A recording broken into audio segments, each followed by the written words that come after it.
A gente vive num país que a lei é feita para ser descumprida. Ela não é feita para ser cumprida, né? Então ela é feita para ser descumprida. A Previdência é uma instituição de longo prazo. Então você sabe que começa pagando Previdência a partir do momento que você entra no emprego formal, e você sabe que tem um tempo mínimo de contribuição, quer dizer, de pagamento, de reserva, você vai colocando o seu dinheiro lá, e no futuro você é que começa a receber esse dinheiro de volta, ok? Então você tem a época do investimento e a época do retorno. A época do investimento tem um tempo mínimo. Esse tempo mínimo são 30 anos para mulher, 35 anos para homem. E a partir daí você vai passar a usufruir do benefício correspondente àquela contribuição que você deu. E quando você imagina 30 anos, você vai ter que imaginar o seguinte: eu vou passar 30 anos colocando o dinheiro ali. Durante esses 30 anos, alguém vai cuidar do meu dinheiro. Quem é esse alguém?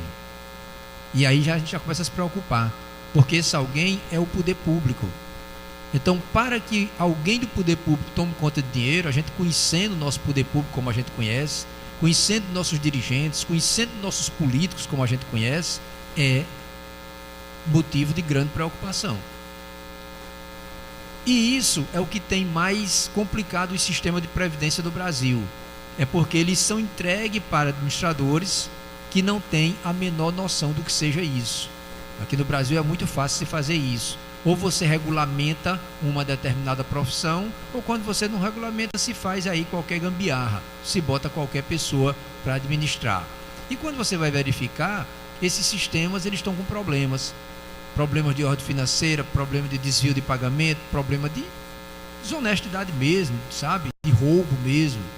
Mas independentemente dessa parte da desonestidade do roubo, a simples administração incorreta do sistema, a simples administração por alguém que não sabe o que é a matéria, já é suficiente para desmoronar um sistema, fazer desmoronar um sistema. É como você leva um filho para um médico, ele está com problema, vai ter que fazer uma cirurgia, um transplante de coração, e você chega lá, só tem um pediatra, né? Ou um médico de pele, ou um gastro, e você vai entregar essa cirurgia do coração para um gastro? Você que é o especialista daquela área.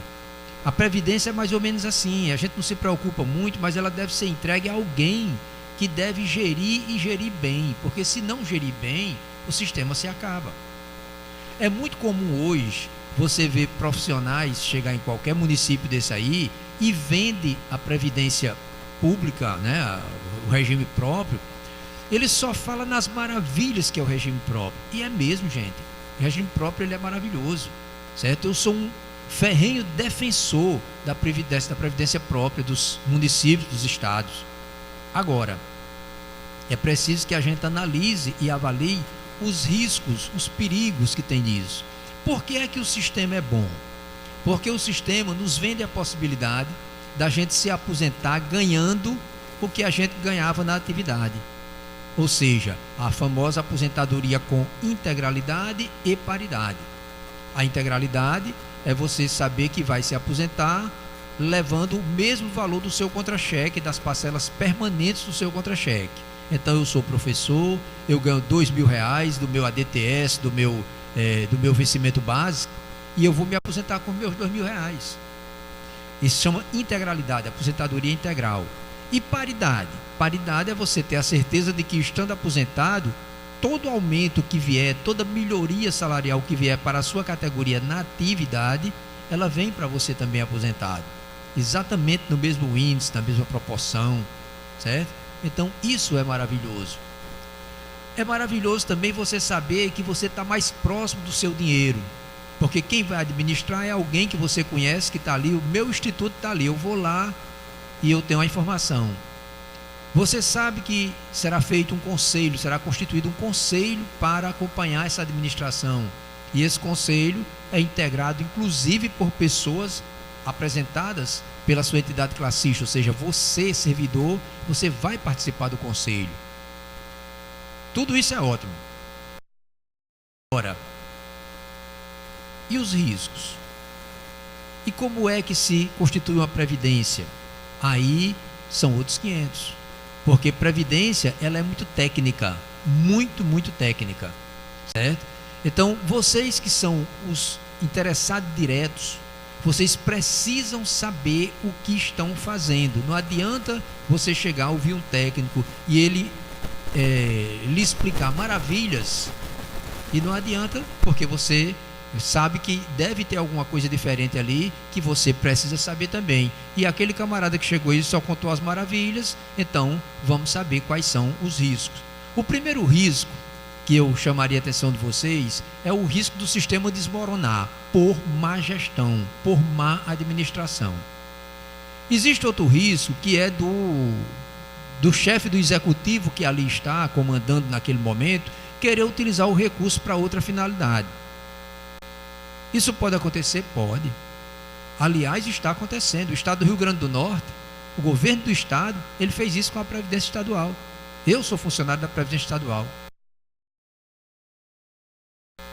e vi isso acontecer. A última reserva que o estado tinha na Previdência, que era de 1 bilhão de reais, o governo torrou. A partir de dezembro de 2014, se deu a mídia, mostrou aí fartamente, vocês devem ter visto. A Assembleia, o governador foi lá, a Assembleia aprovou uma lei dizendo que ele podia usar esse recurso para outra finalidade, ele usou dizendo que devolvia depois, e em 8 meses, 1 bi foi embora. E ninguém hoje tem garantia de absolutamente nada.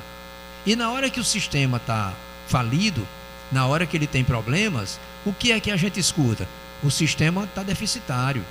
Vocês não podem mais se aposentar desse jeito. Se não fizer a reforma, se não diminuir o valor do benefício de vocês, se vocês não aumentar a idade, se não aumentar o tempo de serviço e tal, vocês não vão ter dinheiro no futuro. É isso que a gente escuta na mídia. E que não é verdade. Previdência ela é tão viável que o mercado financeiro quer ela. Todo banco privado quer, todo fundo de pensão quer. Entendeu? E todos esses fundos de pensão têm problema. E quando quebra uma entidade dessa, acabou. Existia no Brasil um fundo de pensão chamado CAPEM, que era do pessoal militar. Foi em pouco tempo, porque, gente, é muito dinheiro para ser mexido em muito tempo depois. São 30 anos no mínimo que você vai esperar para mexer naquele dinheiro. E aí essa CAPEM virou império. Todo recanto do Brasil, todo município mais inexpressivo tinha uma sede da CAPEM. E aí se utilizou esse dinheiro para muitas coisas, e quando foi no final dos 30 anos, dos 35 anos, que o pessoal foi buscar o dinheiro, não tinha dinheiro para todo mundo. E a CAPEM simplesmente desapareceu. Se você puxar hoje no judiciário para você botar CAPEM, você vai ver lá a quantidade de ações que existe contra a CAPEM, e que ninguém sabe quem é a CAPEM, e ninguém sabe quem são os sócios, e acabou a história. Quem pagou, pagou, e ficou por isso mesmo. A gente está vivendo hoje o problema com o fundo de pensão dos Correios. Todo mundo sabe disso também, porque está aí na mídia, né? O fundo foi mal administrado e de repente apareceu um buraco lá. Então, para que a gente discuta um sistema de previdência, é preciso que a gente saiba os prós e os contras. E aí eu incentivo vocês a começar procurando que norma rege isso. O que é que diz essa norma?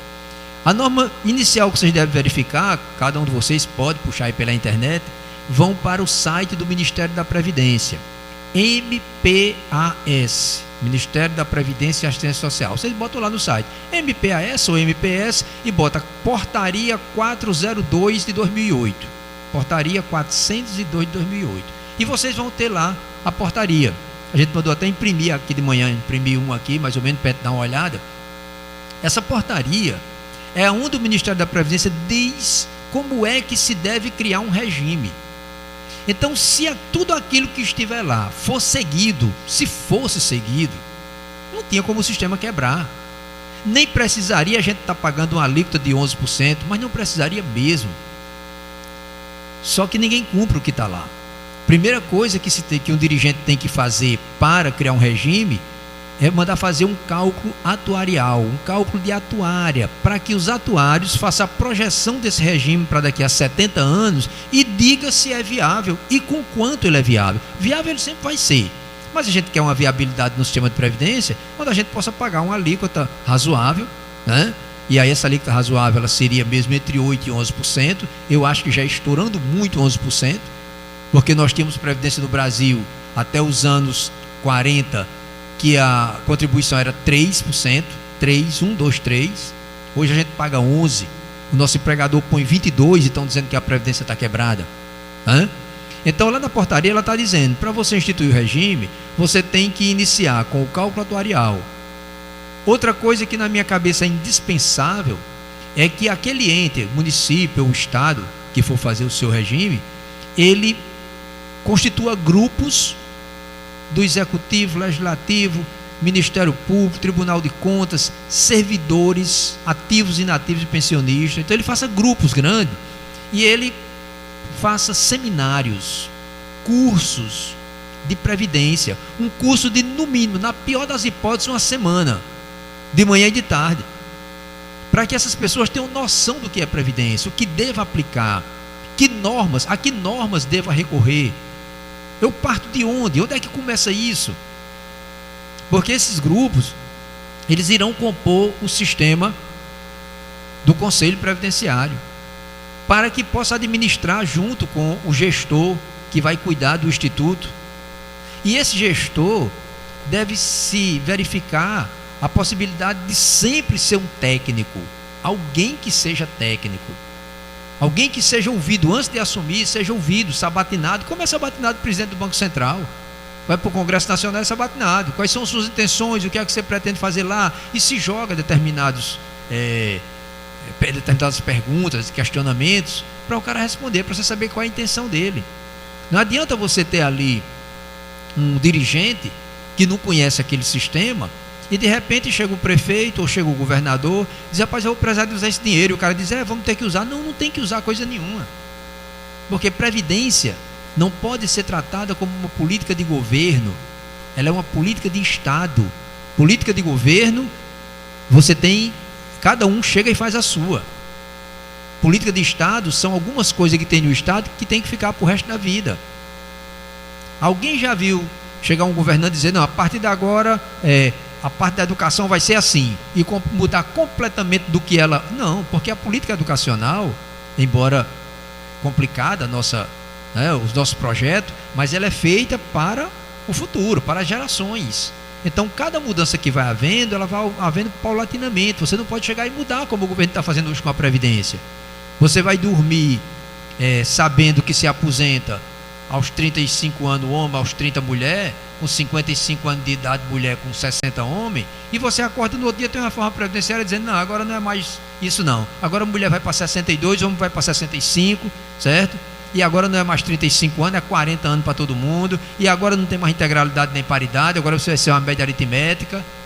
Não pode ser desse jeito, porque nós contratamos nossa previdência no dia que a gente paga a primeira mensalidade.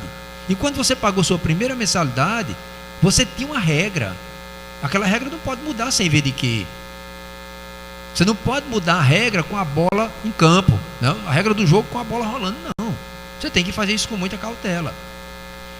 Portanto, eu sou um defensor de que cada ente tenha seu regime. Agora, desde que ele seja feito obedecendo os parâmetros legais que estão previstos, com os estudos que lá estão previstos e, sobretudo, que ele tenha dirigentes com capacidade de conhecer a matéria, de conhecer o tema, e que ele tenha mecanismo de controle seguro. Hoje nós não temos nenhuma garantia, absolutamente nenhuma garantia, que uma previdência possa ter sucesso. Não aconselharia nesse momento a ninguém fazer uma previdência própria, a município nenhum. Estados todos já têm, mas se não tivesse, esse não seria o momento. Por que não seria o momento? Porque nós estamos vivendo um momento de instabilidade política grande, um momento de instabilidade econômica, um momento de instabilidade legislativa, instabilidade de lei. Nós estamos com reformas aí tramitando, algumas já passaram, atropelaram tudo, né? São reformas que deixou a gente completamente machucado, a gente só não sentiu ainda, mas vai sentir daqui a pouco. E a da Previdência está aí andando. Então, se a finalidade da previdência do regime próprio, previdência do servidor, se a finalidade dela é porque ela é diferenciada do regime geral, então esse não é o momento, porque o que está sendo pregado na reforma, o que está sendo proposto lá, é para que ela fique igual, fique do mesmo jeito. Então, se você vai ficar do mesmo jeito da que está lá, você já contribui para ela hoje, então por que danado você vai fazer um aqui? Para quê? Que diferença? Para você trabalhador, que diferença isso vai fazer? Para você estado, para você município, que diferença isso vai fazer? Para o município poderá fazer alguma diferença se entrar um dirigente que queira botar a mão naquele dinheiro. Então, para ele pode fazer diferença. Mas para você, trabalhador, se a proposta da reforma hoje é unificar os regimes, deixar o daqui igual ao do INSS, então por que vai fazer um regime agora? Quer dizer, então vamos deixar exatamente como está, para ver, pelo menos, para passar esse momento de instabilidade. Pelo menos para ver se essa reforma previdenciária não passa. Porque se ela passar, gente, vai ficar tudo igual. O que é que tem na proposta? Qual é a diferença de um regime ou de outro? Vamos lá. No regime geral, lá do INSS, esse para os quais vocês, hoje, funcionários do município de Parnamirim, contribuem, nesse sistema lá, ele diz assim: você contribui durante esse tempo mínimo aí, né? Mulher 55 anos com 30 de contribuição, homem com 60 de idade, 35 de contribuição. E quando você alcançar esse patamar, você vai lá no INSS. O INSS faz uma média aritmética de tudo que você contribuiu, soma tudo, todos os meses, divide pela quantidade e você vai ter um valor X que será a sua média, será a sua remuneração de provento de aposentadoria. A partir dali, como serão os seus reajustes? Não, seus reajustes todo ano, o INSS publica uma portaria dizendo qual foi o índice de reajuste: 4,5, 5, 5,5, 6, 6,2, 4,2 e daí por diante. Pronto, é assim que você se aposenta por lá. E se eu tivesse no regime próprio, como é que seria? Não, aí não seria assim.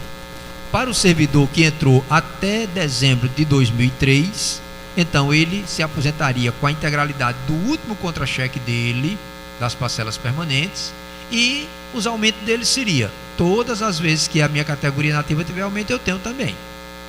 Essa é a diferença básica. Tem outras também, mas essa é a diferença básica, que justificaria você fazer um regime próprio. Muito bem.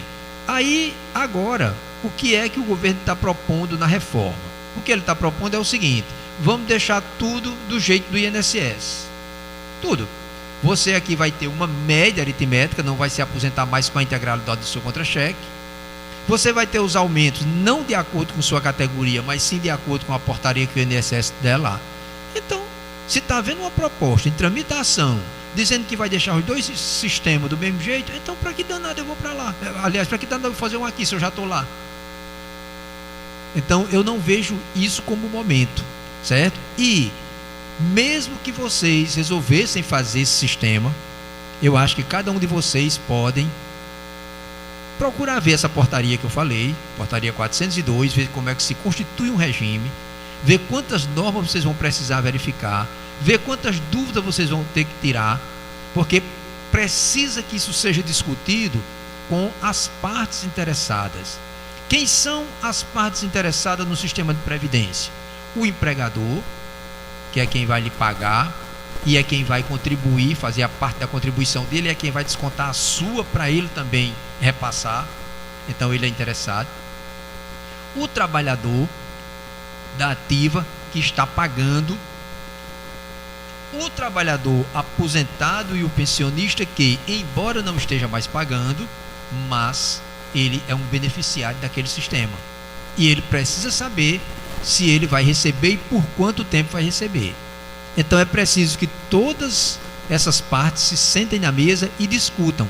E essas partes têm que vir para a mesa discutir sabendo o que é que estão discutindo. Não adianta vocês chegarem aqui e dizer: sou contra a previdência do regime próprio. Sim, você é contra por quê? Não, porque eu sou contra. Não. Você deve ser contra por alguma razão. E aí você tem que saber por que razão. Assim como quem chega e defende: eu sou a favor. Por que é que você é a favor? Porque eu sou. Não. Você tem que saber por que você é a favor. E aí esses contrapontos serão feitos. para que você não parta do escuro. Olhe, gente, eu tenho visto do Estado, diz assim, olha, vai ter um conselho. Você, trabalhador, vai ter condição de participar do conselho. Você vai ter autonomia, você vai ter autoridade para lá no conselho dar sua opinião. É verdade, você tem tudo isso. Mas sua opinião vai valer até quando? Porque o conselho é composto por um representante do poder público, um do executivo, né? um do legislativo, um do servidor público ativo, um inativo e um pensionista. Muito bem. Se essas pessoas todas não estiverem preparadas, você pode ter um voto vencido lá dentro. É como a história que se prega muito no Brasil. Não, nós vivemos uma democracia, você aqui tem liberdade, né? Você não vai para Cuba, você vai ver o que é em Cuba. Lá ninguém tem liberdade. Aqui você tem liberdade. Aqui você pode ir, por exemplo, sem precisar de pedir ao governo. Cuba, você vai viajar, você tem que pedir ao governo. Olha, eu quero sair do país. O governo pode autorizar ou não. Se ele não autorizar, você não vai. Isso é país de ninguém morar? País de morar é o Brasil, que você vai para onde você quiser. Aí você vai e diz, eu quero ir para a Europa. Quer? Então vai. Você diz, vou. E aí, você vai? Você tem o dinheiro para pagar a passagem? Você tem os recursos para você ir? Você não tem. Então que diabo de liberdade? Você tem liberdade? Sim, tem liberdade. Isso remonta da história do Brasil. A história do Brasil sempre foi assim. Na época da escravatura foi assim. Quando a Lei Áurea foi publicada, que aí os senhores de engenho, todo mundo lá, chegaram e disseram, a gente tem que cumprir. Então reuniram lá na senzala, chamaram da senzala, tiraram os escravos, reuniram todo mundo no pátio. E aí o escravo, o que tinha de escravo perdido a vida lutando em favor da liberdade, não dava para se contar. E aí juntou-se todo mundo, tudo que aqueles escravos queriam era ser liberto. E aí o senhor do engenho chamou todo mundo, cada um chamava os seus escravos, estava para dizer, pronto, está aqui a lei, a partir de hoje vocês estão livres, pode ir. E os escravos, podemos ir, podemos. Ah, que bom. Se virava todo mundo, aí nós vamos mesmo para onde? E para onde era que eles iam? E aí foram pedir o patrão, não, patrão, deixa a gente ficar aqui, porque eles não tinham para onde ir. Então que liberdade era essa? Uma liberdade sem uma estrutura, uma liberdade sem planejamento, uma liberdade sem estudo. Então, gente, é a mesma coisa do que se faz com as reformas hoje. A reforma trabalhista está aí, ela acabou de passar, e ela tem tudo a ver com a previdenciária, tudo. A reforma do limite dos gastos, aquele que congelou o gasto público por 20 anos, tem tudo a ver com a reforma da Previdência. Então vamos lá. O governo está dizendo que é muito bom a gente fazer nossa previdência própria, mas ele está dizendo lá também que cada regime próprio vai ter agora que fazer uma previdência complementar. Ele, regime, só vai se responsabilizar por até R$5.000. Ganhou um pouquinho mais do que isso, vai para uma complementar. Casadinho a isso, foi jogado lá uma reforma de limitação de gastos, dizendo que o governo vai passar 20 anos sem poder fazer novos gastos. Inclua-se aí concurso público, que é um gasto grande. Inclua-se concurso público. Se você tem um sistema de previdência, e a previdência todo mundo contribui para ela, para se pagar os benefícios, na hora que não tem concurso, não entra servidor novo, não tem contribuição nova, não tem dinheiro novo. Porque para esse regime, ele só vai ser para servidor de cargo efetivo, ele não vai ser para o cargo comissionado, ele não vai ser para o trabalhador temporário, ele não vai ser para o terceirizado, porque esses servidores, eles não recolhem para cá, eles recolhem para o INSS. Então, para você ter um sistema, o sistema é de servidor efetivo. E se você não vai ter concurso para botar servidor novo aqui, quem vai contribuir para quem? Porque se vocês fizessem um regime aqui hoje, aqui já tem servidor hoje faltando 1 ano para se aposentar, ou 2, ou 6 meses, ou alguém até que já completou o tempo e ainda está trabalhando.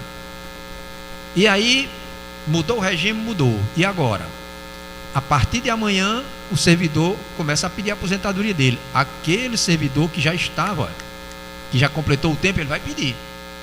Na hora que ele pedir, eu, regime, tenho que ter dinheiro para pagar ele. E depois é que eu vou pedir a compensação do tempo que ele pagou lá para o outro regime. Isso vai chegar? Vai daqui um ano, 6 meses, 8 meses, 1 ano. O dinheiro vai ter que estar agora. Se não tem servidor novo entrando para oxigenar o caixa, o que é que vai acontecer? Acabou. Não, agora acabou o dinheiro, só deu para pagar Maria, Antônio, Pedro e vocês aí, quem chegou depois não tem mais dinheiro. Então, gente, é muito interessante o sistema, mas é muito preocupante. Então vamos ter cuidado para a gente só fazer o sistema, primeiro se a gente souber o que está fazendo, segundo se a gente souber que garantias existem, certo? E nesse momento, mesmo assim, ainda não é interessante em função das reformas que estão aí, que a reforma diz exatamente o contrário. Então você tem um sistema de previdência que vai ser só de servidor efetivo, mas só vai cobrir até R$5.000. Você tem a proibição do Estado, do município, do ente federativo contratar por mais 20 anos, não vai entrar servidor novo. Acabou de passar a reforma trabalhista, aonde deu todo o poder à terceirização. Ou seja, o trabalhador, o ente público, o Estado municipal, ele pode terceirizar, inclusive a atividade fim. Então é óbvio que ele não vai fazer mais concurso, ele vai contratar, porque ele contratando, ele paga mais. O contrato terceirizado, ele é uma fonte, um escapamento para a corrupção grande, todo mundo sabe disso, certo? Então o cara, ele vai deixar de contratar isso aqui para fazer um serviço público. O servidor da terceirizada não precisa fazer greve, ele não vai fazer greve, certo?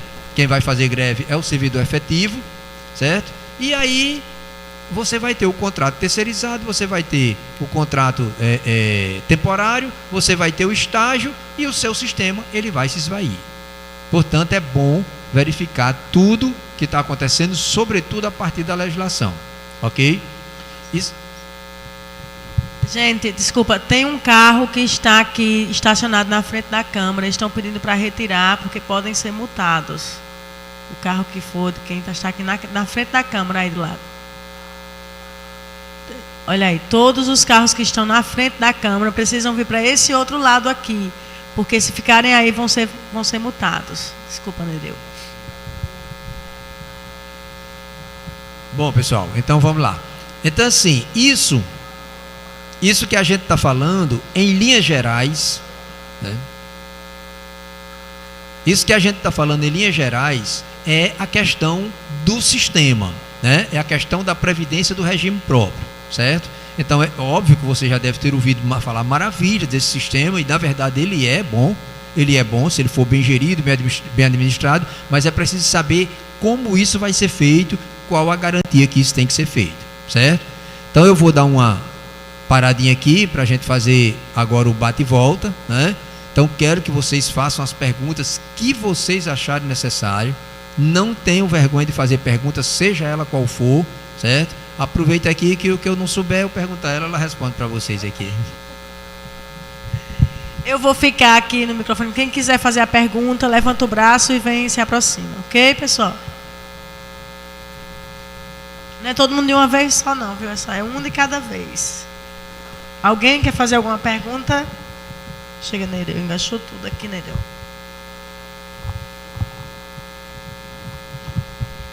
Alexandra quer fazer alguma colocação?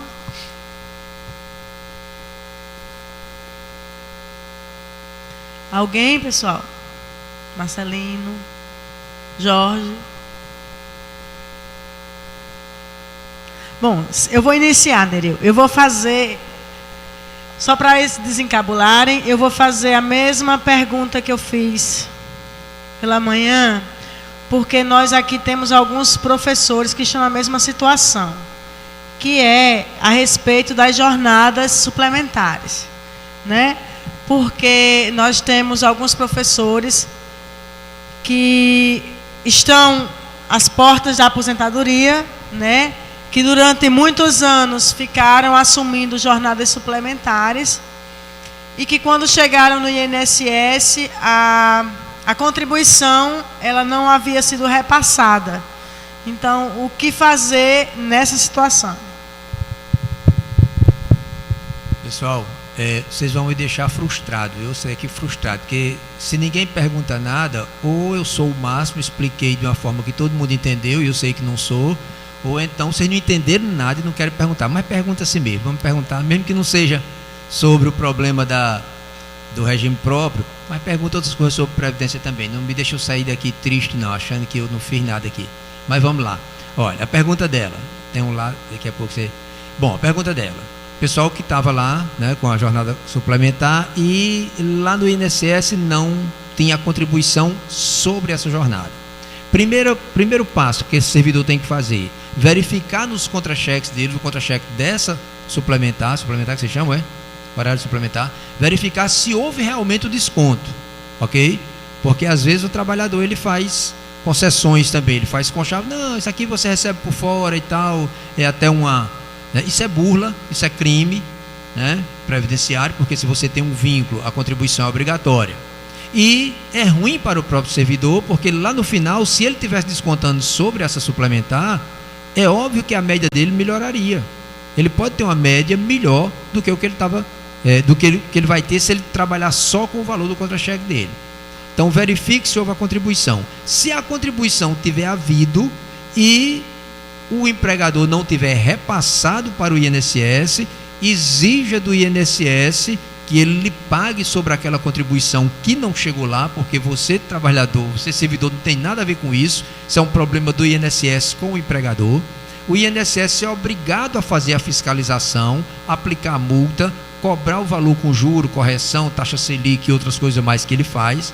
E se o INSS botar dificuldade, você, servidor, pode ir direto ao Ministério Público e fazer a denúncia.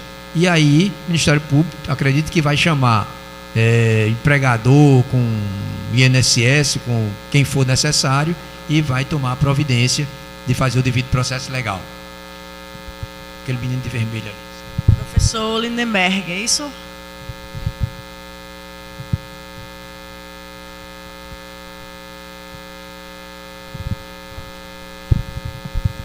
Boa tarde.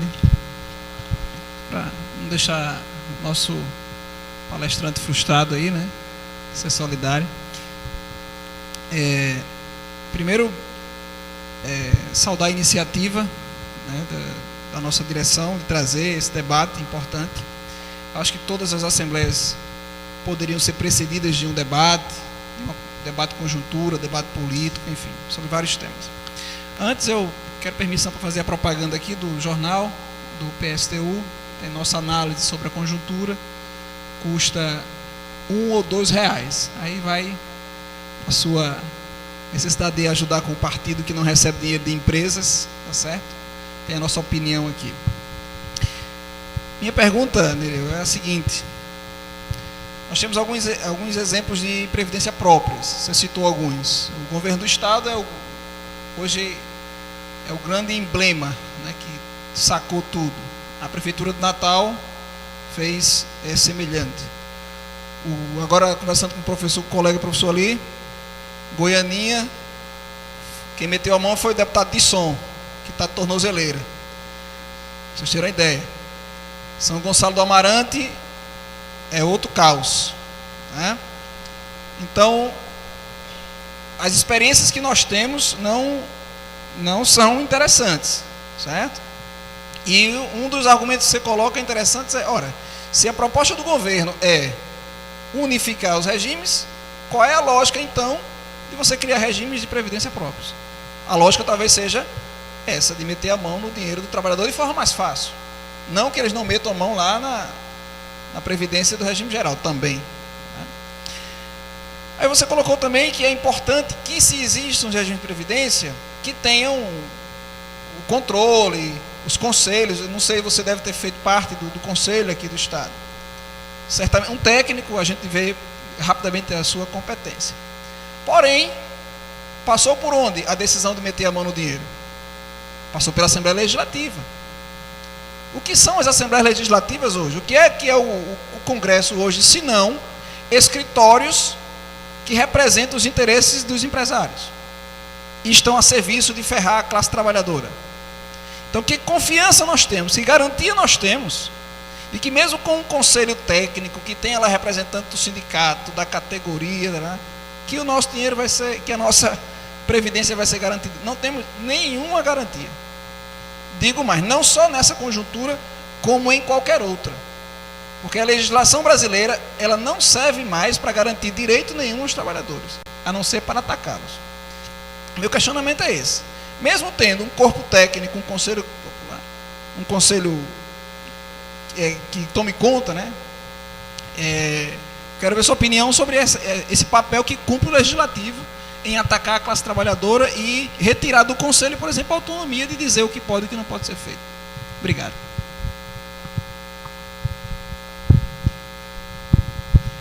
Olha, a observação aí perfeita, a que ele fez é perfeita, entendeu? O que é que tem acontecido com a questão das leis, né, da legislação nesse país? A coisa foi banalizada, houve uma banalização. Então, a lei diz que você tem que usar o cinto de segurança, né? Então, de repente, algum deputado se sentiu agredido e tal, e ele apresenta um projeto de lei para acabar com o uso do cinto de segurança. Aí todo mundo vota e pronto, solidariedade a ele e acabou o cinto de segurança. Nesse país tem isso, se faz lei por conveniência, né? Se faz lei por conveniência. E a gente tem um sistema político, e quando eu digo sistema político, eu estou falando de todos os poderes. Nós temos um sistema político de péssima qualidade. A gente tem problemas com o legislativo, a gente tem problemas com o executivo, porque nós temos um judiciário muito frágil, muito frágil. Judiciário onde a instância máxima é nomeada pelo político, aonde é comum você ver o investigado, o político investigado, sentado no jantar com o magistrado que vai julgá-lo ou está julgando. Nós temos a questão das instituições que diz meio assim, não tenho nada com isso não é comigo, quando na verdade é. Para evitar que a gente tivesse um problema, como a gente teve agora aqui no estado do Rio Grande do Norte, era preciso que a gente tivesse um Ministério Público atuante que conhecesse esse tema e que fosse para cima. Um judiciário que desse o respaldo, um Tribunal de Contas, que é o órgão fiscalizador, que verificasse isso também. Mas eu atribuo a ignorância sobre o tema. A ignorância sobre o tema parece que leva esse pessoal a uma inércia. Nós tínhamos uma lei, uma legislação, né, e ainda temos uma legislação federal que não permite que nenhum governante vá lá e faça uso dos recursos que estão como reserva da Previdência. Essa lei é federal, é a Lei 9.717, e aí essa lei foi replicada para os estados e municípios, que fizeram a adequação, uma adaptação, nem precisaria ter a lei do estado, mas o estado fez, adequando aquilo que estava na federal. Mas no primeiro momento que o governante disse, eu quero o dinheiro, a Assembleia foi lá, se reuniu, voltou e fez uma lei diferente, contrariando a lei federal, e ele usou o recurso. E o Conselho não pôde fazer nada porque era uma lei, certo? E o que é que o Conselho fez? O que é que sobrou ao Conselho? Correr para o Ministério Público. E o Conselho foi, junto com os sindicatos. Juntamos 8 sindicatos e a gente foi. E representou por escrito, no Ministério Público Estadual, no Tribunal de Contas do Estado. E até hoje ninguém deu um passo nesse processo. Virou inquérito, e o inquérito tem um número. Você procura lá, tem um número lá.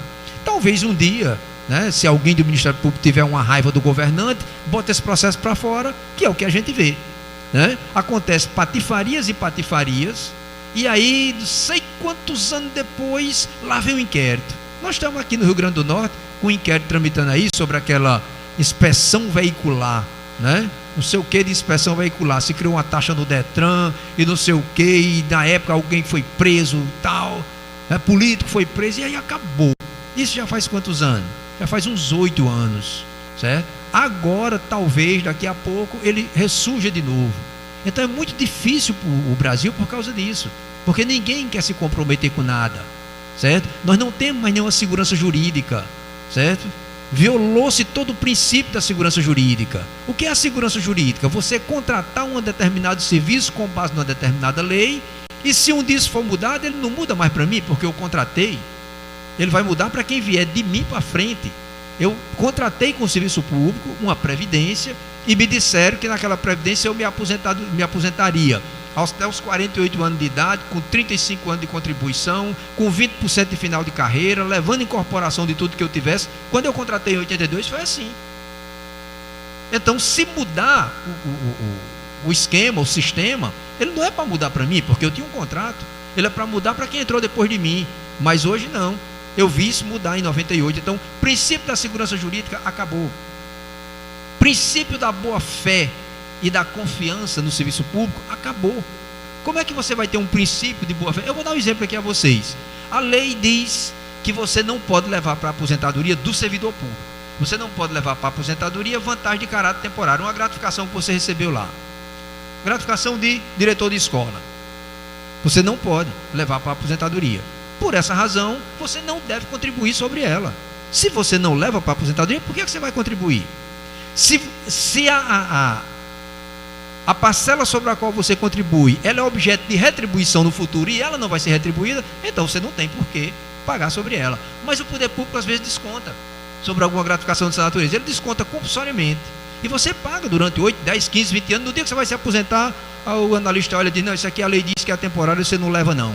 Gente, e a boa fé? Fui eu que descontei de contra-cheque, eu pedi para descontar, ele era compulsório, então quem descontou vai ter que assumir. Assume nada. Então você não tem princípio de garantia de segurança jurídica, você não tem a questão da boa fé, né, da confiança no serviço público. Então a dificuldade é exatamente essa. E a gente está vendo isso. Estado do Rio Grande do Norte, nós temos hoje no estado do Rio Grande do Norte, acho que 30 e poucos municípios que têm previdência própria. Certo? Se você puxar no site do Ministério da Previdência e você botar CRP, você bota Ministério da Previdência, Estado do Rio Grande do Norte, CRP. O que é o CRP? Certificado de Regularidade Previdenciária. Se você botar CRP, vai aparecer os municípios do estado todinho que estão com CRP em dia e os que estão com CRP pendente por alguma irregularidade. E vocês vão ver que é a esmagadora maioria desses regimes, porque nenhum foi instituído com a finalidade para a qual ele deveria ser instituído, e sim para cobrir situações emergenciais das administrações. Marcelino.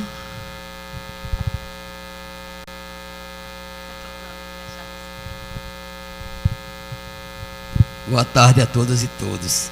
Nereu, você falou de manhã que o professor tem uma aposentadoria diferenciada, servidor público, homem e mulher. No caso, o restante dos servidores, nesse modelo atual, como seria então essa nossa aposentadoria do restante dos servidores públicos? No caso, eu que sou aqui de Parnamirim, do município, né? Como seria essa nossa aposentadoria então? Já que homem e mulher tem essa diferença, essa diferenciação, né? Então a nossa seria como? Aqui mais perto de vocês, estou sem assistente, eu assisto direto aqui. Bom, o que é aposentadoria especial? A aposentadoria especial é aquela que tem os critérios diferenciados do geral. Então vamos dizer qual é o geral, vamos dizer qual é o especial.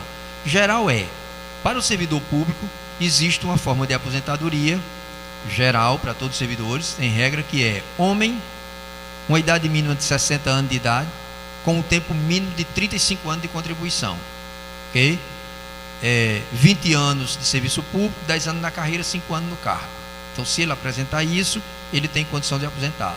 Se ele apresentar esses requisitos, tem condição de se aposentar. Mulher, o mesmo critério, diminuindo 5 anos na idade, 5 anos no tempo. O homem que é de 60 anos, a mulher vem para 55. O tempo do homem que é 35, a mulher é 30. Então, mulher se aposenta aos 30 de contribuição com 55 de idade. Homem, 35 de contribuição com 60 de idade. Isso é o geral. Para algumas categorias, tem a aposentadoria especial.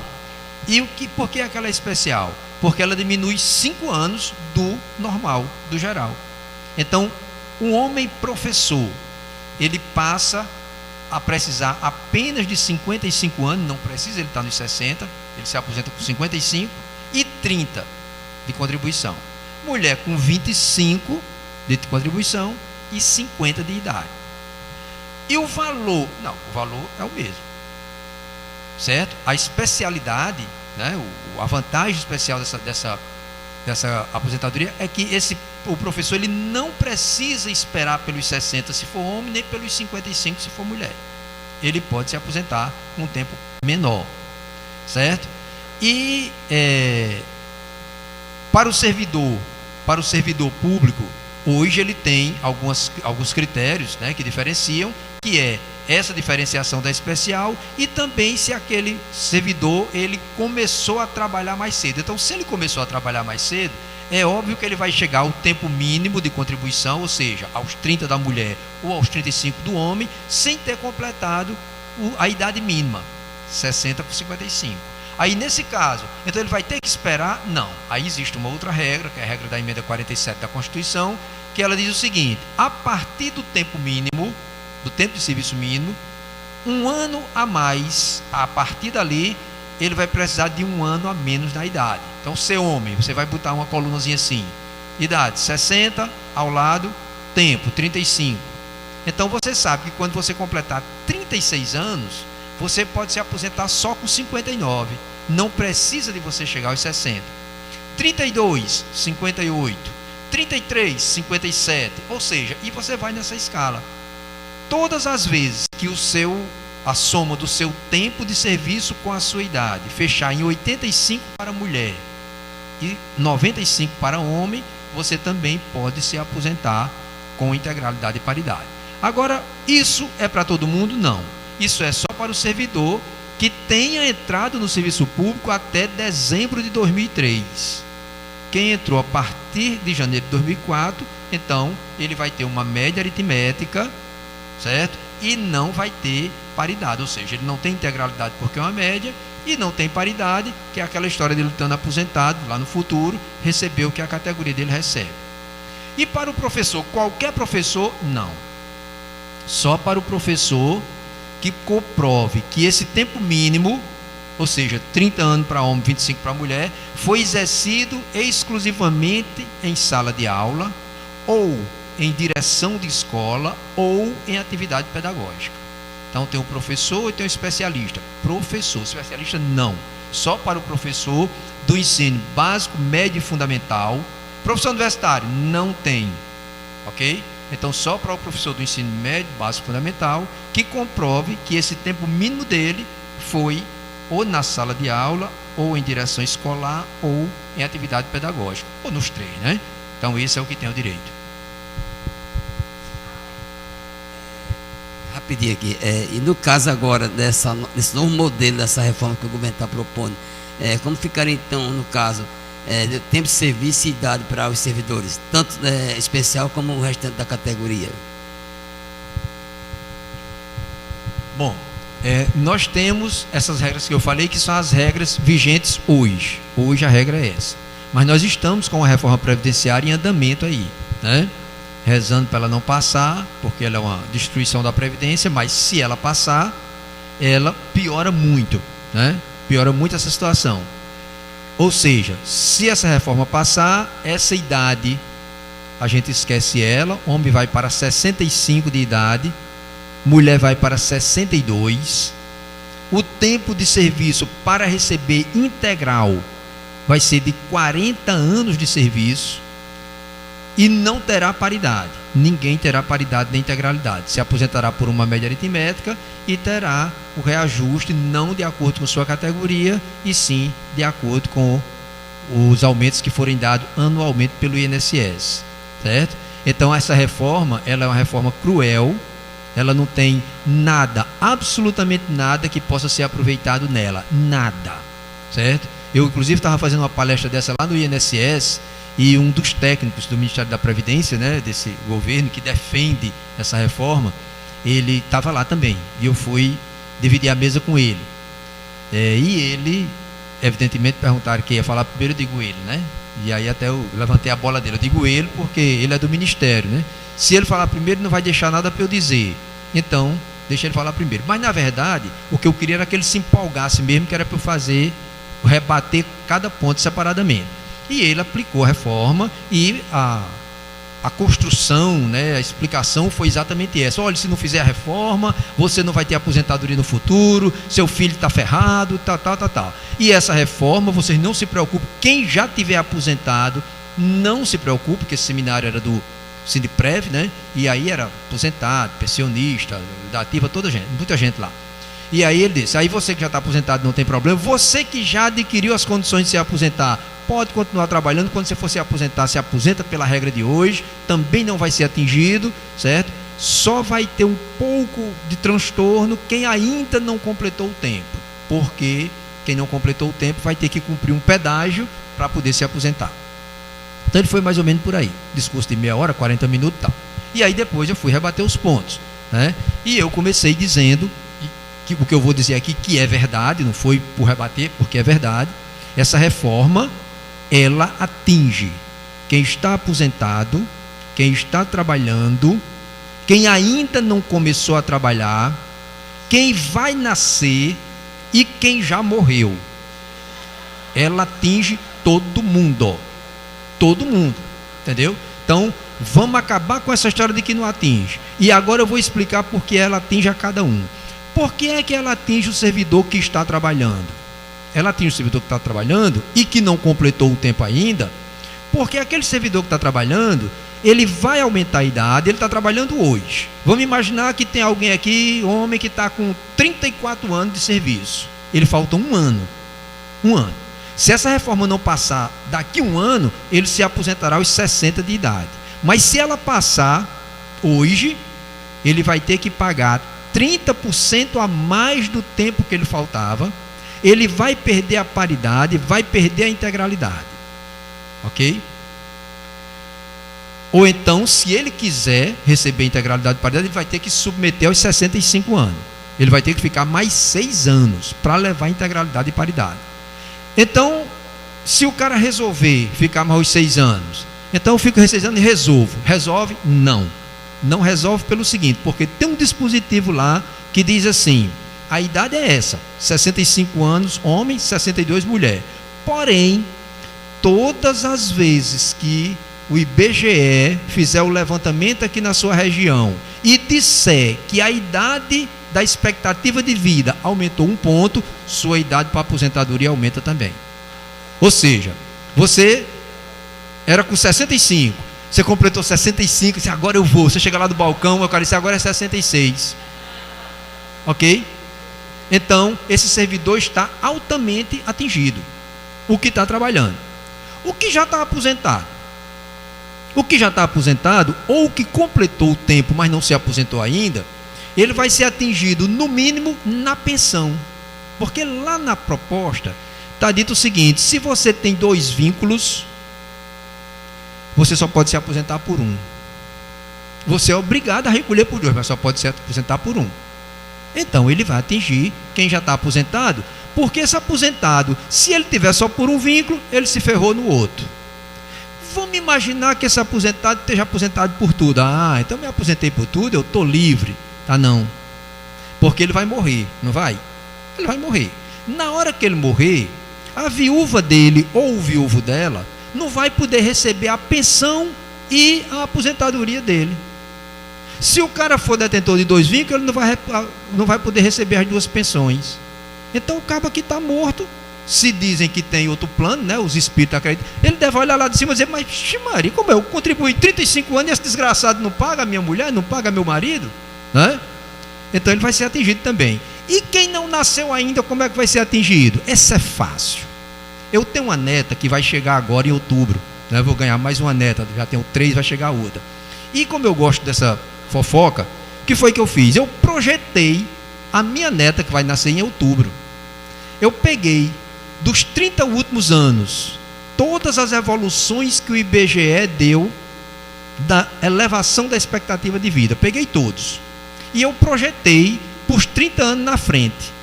Então ela vai se aposentar sim, aos 84 anos de idade. Ela vai se aposentar, mas desde que ela tenha 84 anos de idade. Então, gente, é brincadeira. Dizer que não atinge, claro que atinge. Atinge todo mundo. Atinge todo mundo, certo? E atinge por quê? Porque o governo quer acabar com a Previdência, ele quer privatizar, ele quer entregar para o mercado financeiro. Essa aqui é a realidade. E o mercado financeiro quer. Está todo mundo aí oferecendo Previdência privada. Todo mundo chega e lhe oferece uma Previdência privada. Então, se ele é bom para o mercado financeiro, ele deve ser bom também para o governo, né? Bom para o governo se utilizar o dinheiro se quisesse, e bom para ele negociar, que parece que é o que ele está querendo fazer.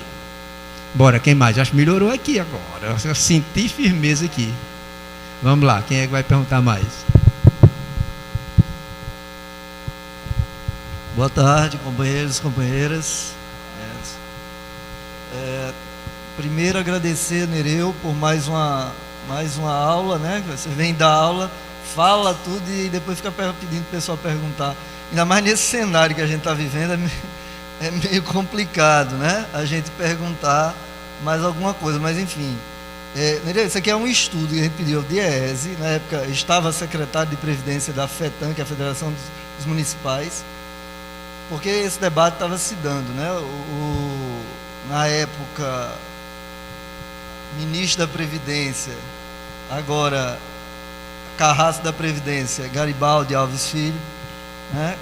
Que disse para a gente, depois de uma conversa que tivemos, nós, enquanto representantes das centrais sindicais, tivemos uma conversa com o senador Garibaldi Alves, dizendo da importância e responsabilidade do seu voto lá no Congresso Nacional, no Senado, e ao final de todas as argumentações que nós colocamos para ele, né, ele disse que votaria favorável às duas reformas.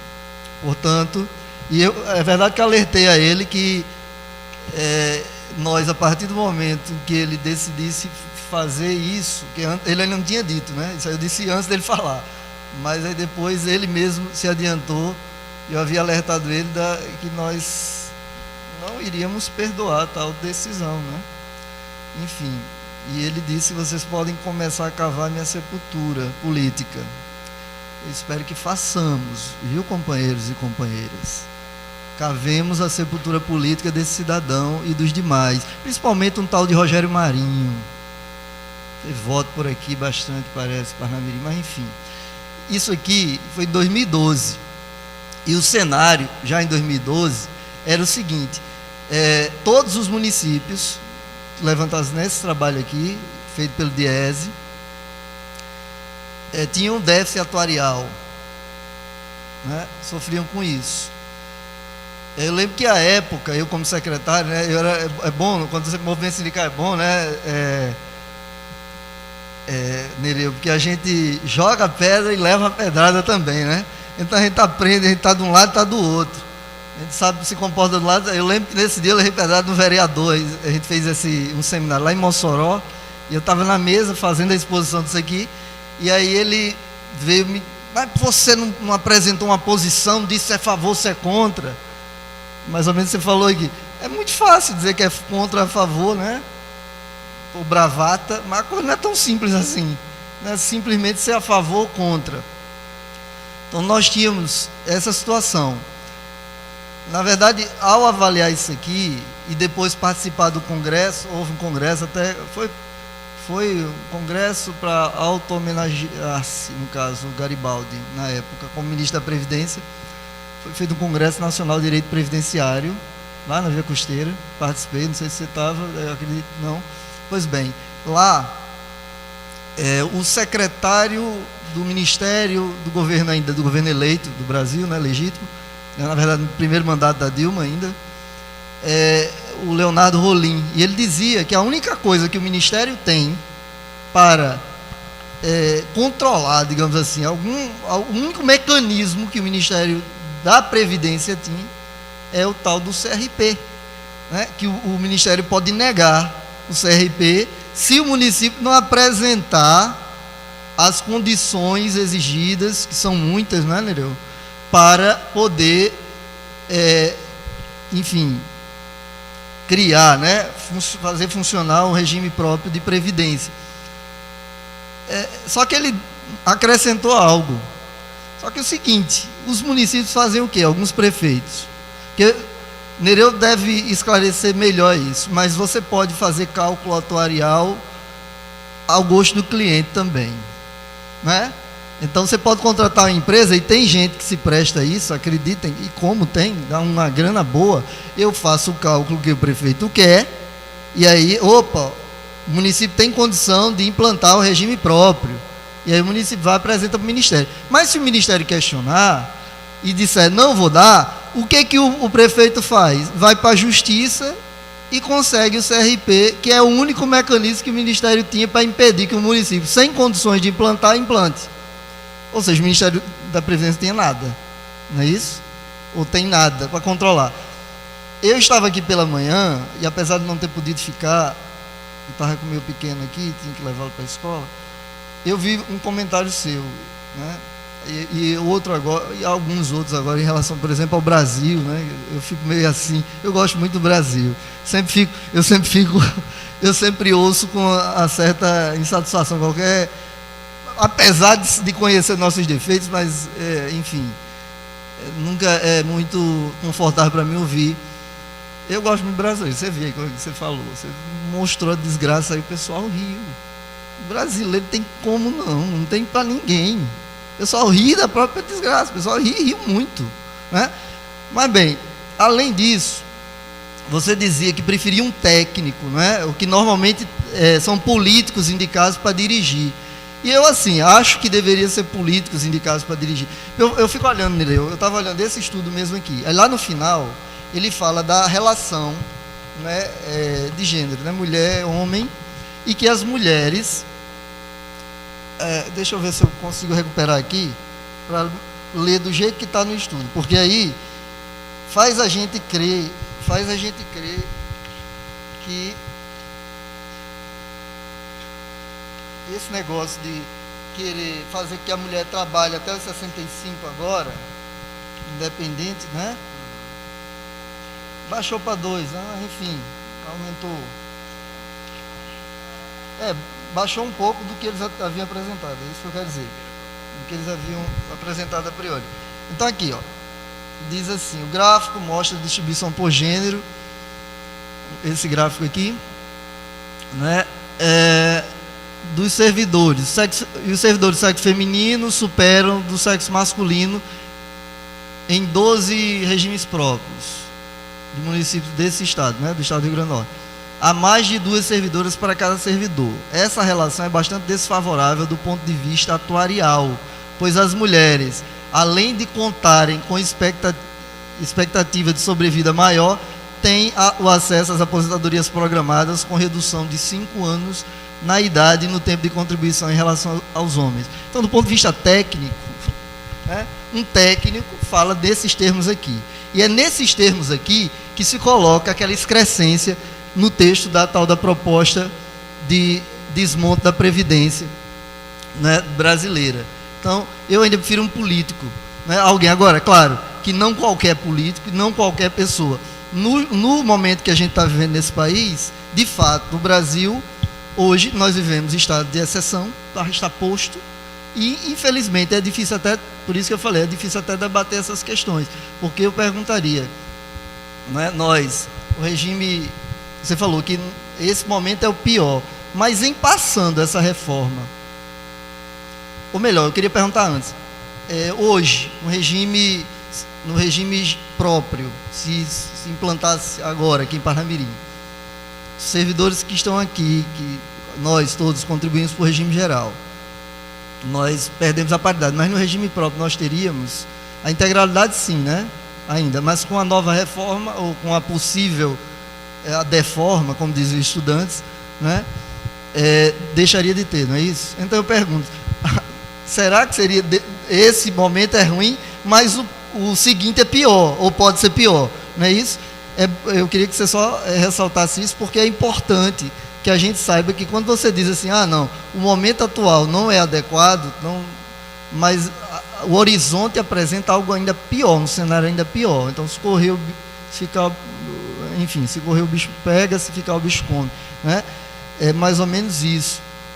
E, enfim, parabéns mais uma vez, obrigado pela aula. Bom, em primeiro lugar eu quero dizer para você que eu também adoro o Brasil, entendeu? O Brasil é um país maravilhoso, não tem tufão, não tem furacão, não tem vulcão, né? Tem e tudo que é de pedra preciosa, né? Temos um turismo lindo, temos um povo... Não, aí é o problema do Brasil está exatamente aí. Nós temos tudo de bom, sabe? Tudo de bom. O nosso problema é porque é cheio de brasileiro aqui, é só isso. O problema é que é cheio de brasileiro. E o brasileiro, ele faz gozação com a vida dele mesmo, então daí está maravilhoso, né? Então você vê, de repente você pega uma movimentação dessa que se fez dia 30, dia 28, aí você bota 50 mil pessoas, 20 mil, 10 mil, 8 mil pessoas na rua, e aí na manifestação seguinte, que é para defender, né, a sua vida profissional, você só botou 10 mil, quando você tinha botado 70. E aí você faz um show de não sei quem, de quebra-barraco lá, e você leva 200 mil pessoas, entendeu? Então, na verdade, a gente tem esses problemas. E a gente sempre está deixando que os outros resolvam, certo? Então, a gente tem um país maravilhoso, realmente tem um país maravilhoso, mas o problema é que a gente precisa ter uma cultura diferenciada com relação à defesa do nosso direito, né? A gente precisa acabar com essa coisa do esperto, do tirar proveito, né? Diz um profeta, Khalil Gibran, alguém aqui deve conhecer. Khalil Gibran, ele diz que nós, seres humanos, nós somos anjos de uma asa só. Então, para que a gente consiga alçar voo, você tem que se aliar ao outro anjo que tem outra asa. Mas se aliar de verdade, não é se aliar, sabe, para descartar o anjo assim que subir, não, você tem que se aliar. Então, no Brasil, o que é que a gente faz? A gente quer pegar o anjo, arrancar a asa do outro anjo e de um terceiro para levar de estepe, pode ser que dê problema, né? A gente sempre quer voar deixando 2 anjos ferrados aqui embaixo. Então é preciso que a gente tenha cuidado com isso. Melhorou isso, a gente vai cuidar da nossa vida, a gente vai cuidar, né? A gente não está preocupado com o que é que vai acontecer com o outro, está preocupado com a gente. Coisa mais comum do mundo da Previdência é chegar uma pessoa e dizer: como é que eu deixo minha aposentadoria para o meu neto? Gente, não existe isso, é o sistema, você contribui para o sistema. Se seu neto, quando você morrer, tiver em condições de receber, ele vai receber. Se não, mas houve muito isso, né? Até os anos 80, quem ganhava essa remuneração alta, aqui tem um desembargador que morreu aos 90 anos, e ele não tinha mais filho em idade de receber a pensão dele, né? E nem tinha mais esposa, que ele já era viúvo. Então ele adotou, um mês antes de morrer, ele adotou 4 netas. Ele tinha 4 filhos. Cada filho tinha outros filhos. E ele adotou 4 netas. Veja o detalhe, netas, não foi neto, que ele tinha neto também. Mas ele adotou 4 netas. Por que netas? Porque a lei na época dizia que ele podia adotar. Se ele adotasse um neto, esse menino perdia o direito à pensão aos 21 anos de idade. Mas se ele adotasse netas, essas netas, enquanto elas não casassem, elas poderiam receber a pensão vitaliciamente, mesmo que trabalhasse e recebesse uma ruma de dinheiro do outro canto. Só a neta. E a lei dizia, certo? Dizia, filhas de magistrado. A lei dizia, lei complementar 051. Ela dizia, filhos de magistrado. Veja o que se fez com a previdência nesse país. Então a minha filha, que eu não sou magistrado, ela perdia aos 21 anos. Mas a filha do magistrado, ela recebia vitaliciamente, ainda recebem até hoje. Essas 4 que eu estou falando, recebem até hoje. Uma pensãozinha, 36 mil reais, é pouca coisa. Bom, então, veja bem, com relação a essa questão do cálculo atuarial que você falou aí, e da questão do político. Quando eu falo em não ser um político que administre, entendeu? E ser um técnico, não é aquele técnico que tudo para ele é estatística. Não é. Porque previdência você não pode tratar assim como estatística. Previdência, por que é que eu digo que previdência é uma coisa e fundo de pensão é outra? E previdência complementar não é previdência? Porque a previdência, o foco principal dela é cobrir risco social. Depois você vai ver como é que faz com o recurso. Precisa do recurso? Precisa. Mas a preocupação principal é o risco social. A previdência complementar, ela está preocupada em dinheiro. Como é a previdência privada, a previdência complementar? Você contribui, você tem uma conta individual, e aí quando você se aposentou lá do órgão que você trabalha, você recebeu lá 10 mil, se aposentou com 5, vem buscar os outros 5 aqui. Você vai levar os outros 5, tem garantia? Não, tem não. No dia que você precisar, você vai lá, o técnico que está cuidando lá pega a sua conta, diz, nesse período você amealhou tanto, né? Sua reserva é tanto. Agora vamos dividir isso aqui pela sua expectativa de vida. Qual a expectativa de vida da região? 75. Você está com quantos? 60. Então você tem mais 15 anos de vida. E aí divide aquele dinheiro dentro dos 15 anos. Ele poderá dar complementação, poderá dar menos, poderá dar mais. Porém, se você der o azar de viver mais, porque no caso é azar, acabou seu dinheiro, entendeu? Isso é previdência complementar, isso é fundo de pensão. Ao passo que a previdência mesmo, ela não está preocupada que tem que lhe dar a garantia de subsistência até seu último dia de vida, e ainda repassar a pensão para o seu dependente se você deixou o dependente. até naquele prazo que tiver lá estabelecido. A mulher, ela é mais cara para a Previdência? Claro que é, porque ela vive mais. Só o fato dela viver mais já é uma despesa a mais para a Previdência, porque a Previdência vai desembolsar mais com ela do que com o servidor homem.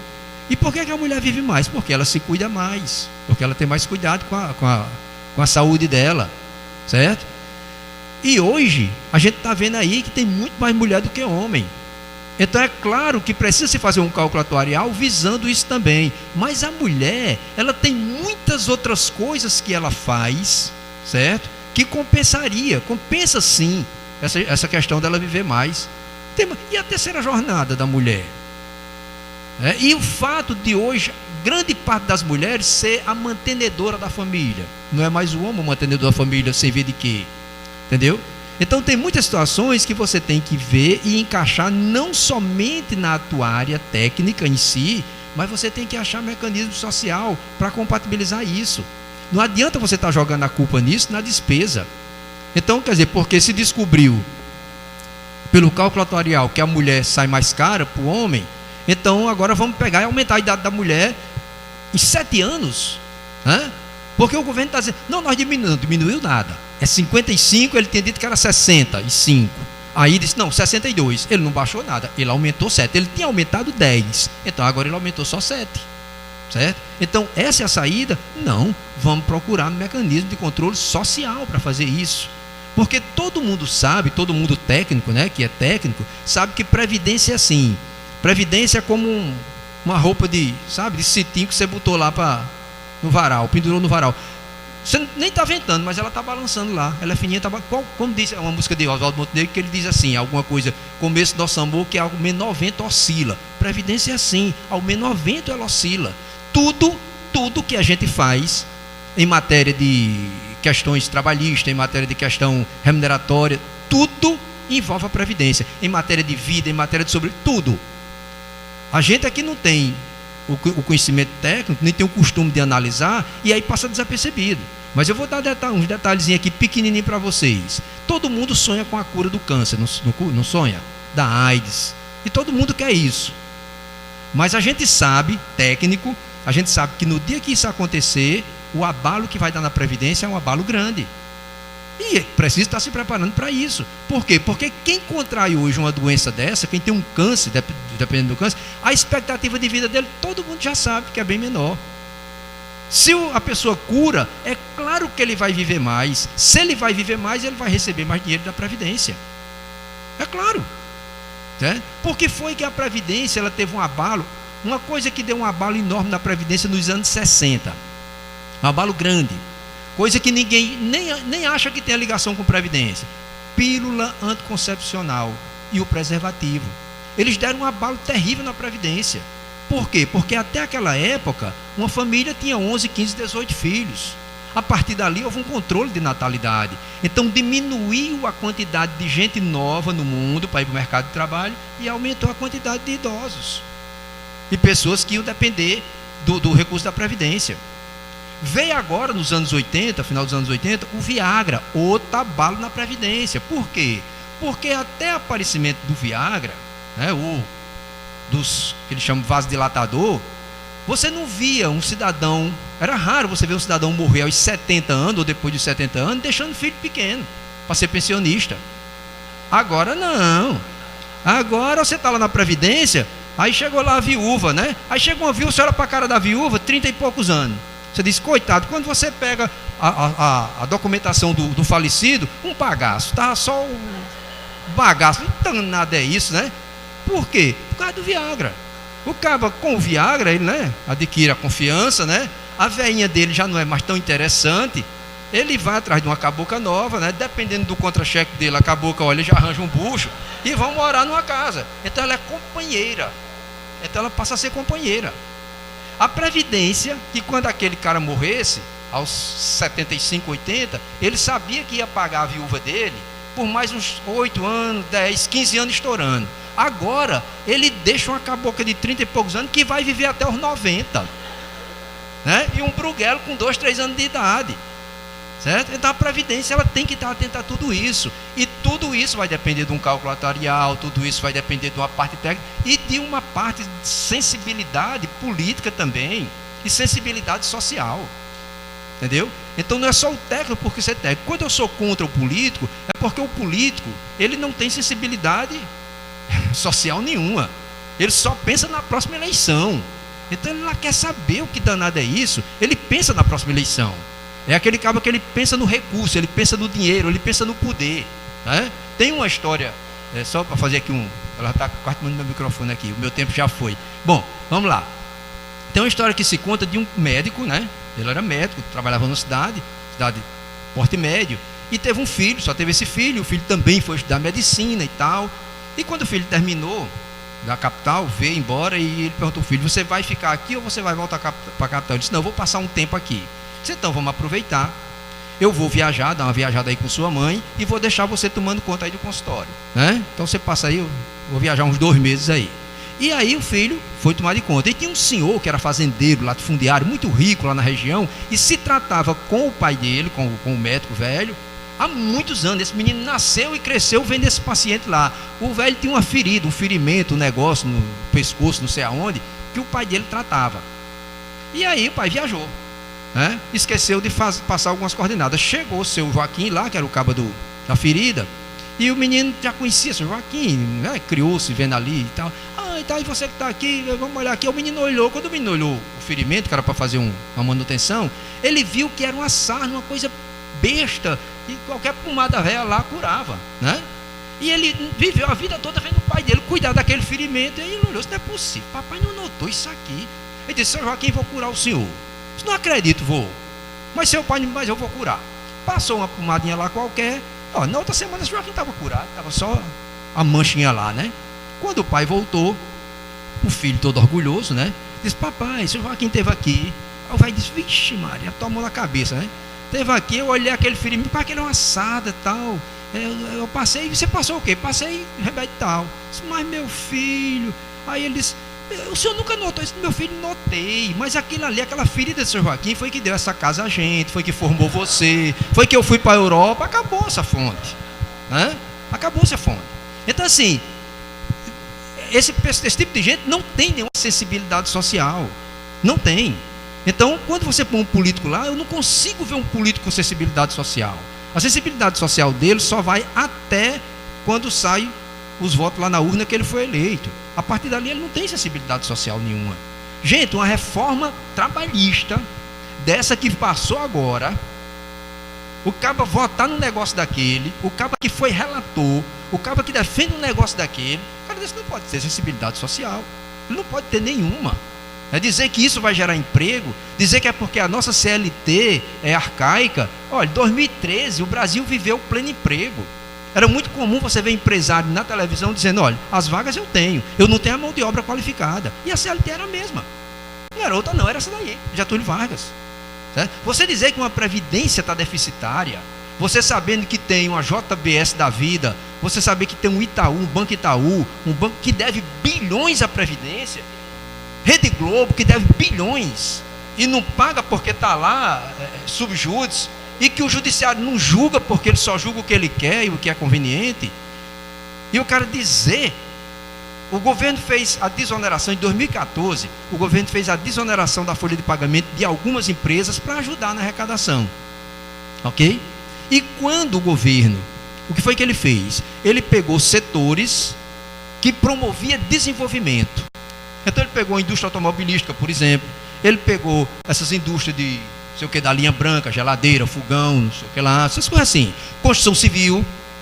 Então o governo mandou para a Câmara dos Deputados um projeto de lei da desoneração, ou seja, aliviou a folha de pagamento daquele empresário, certo? Ele mandou 11 segmentos, 11.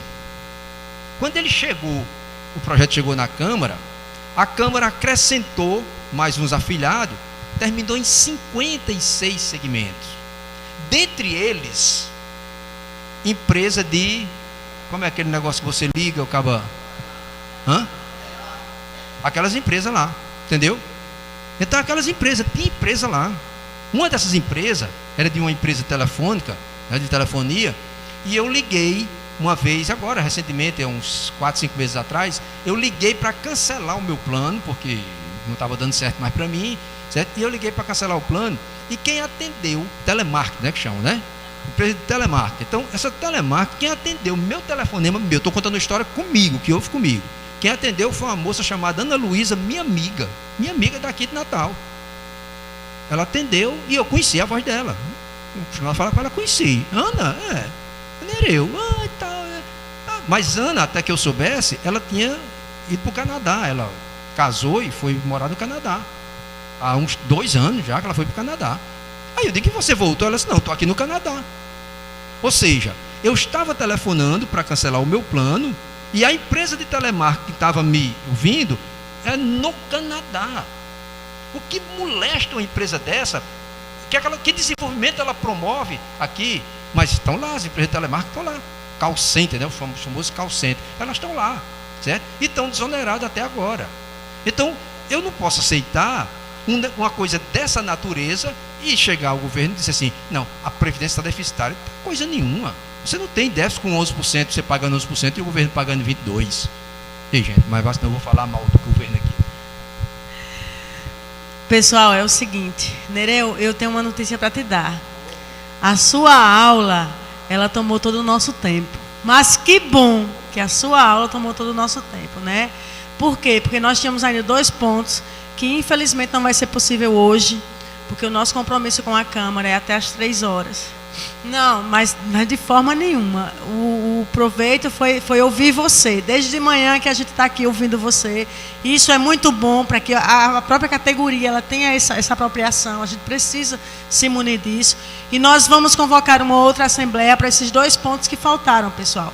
A prestação de contas das ações feitas pelo sindicato no primeiro semestre e a prestação de conta financeira. Ok? Muito obrigada, Nereu. Muito obrigada mesmo. Obrigada, pessoal, pela participação.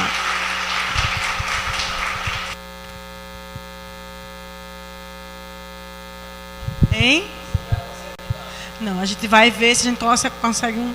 Viu? É porque o Lindenberg, nós tínhamos conseguido o Augusto Severo, mas houve um problema no teto, a gente não pôde fazer lá mais hoje. É, isso mesmo, viu?